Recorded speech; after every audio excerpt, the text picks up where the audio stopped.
Hi, I'm going to teach you about the past perfect in Spanish. And before you watch this one, you may want to go and check out the present perfect instructor tutorial that I also made. It's a little more in depth with some examples, and it follows the same rules, except instead of saying that I have done something, I'm saying I had in the past done something.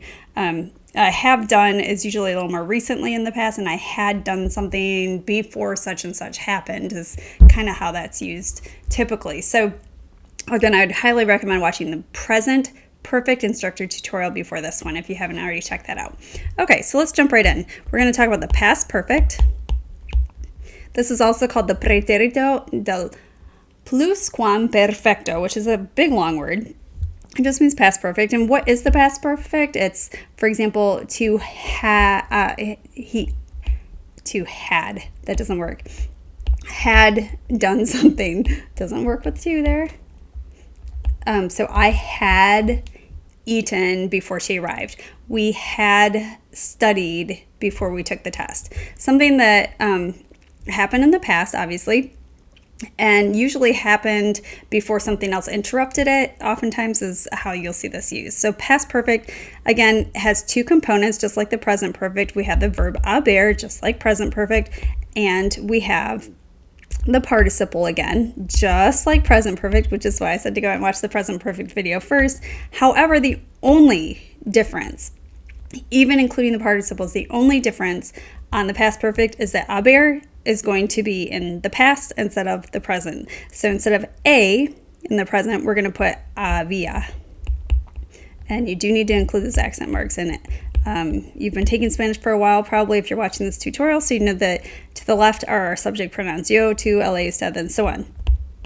Él, usted is había, habíamos, and I should have had this pulled up because I can never remember the vosotros. There it is. Okay. Habíais, and there is an accent mark on that. Sorry, I couldn't read my computer screen. It's real tiny. And habían. Okay, so again, these are going to be I had done something, you had done it, she had done it, we had done such and such, y'all had done, they had done, we had, I'm sorry, y'all had, ustedes, y'all had done. All right. Then we put our participle, and as you learned in the previous video, the participle, we dropped the AR, we had auto, we had ER-IR, or if we have an ER-IR verb, we drop those, and we had eitho to form the regular participles. The irregular participles are the same. Some of those were escribir, changed to escrito, hacer, for example, changes to hecho. And again, I refer you to the previous video since those are the exact same. Again, the only new thing that we're really learning here is that instead of has, hemos, habéis, and an, we're now putting the haber in the imperfect in the past. Había, habías, había. Okay. A couple of things to mention. The same rules apply. We don't change the auto eitho to an A or add an S onto it to make it plural or feminine, so the participles don't change for gender and number.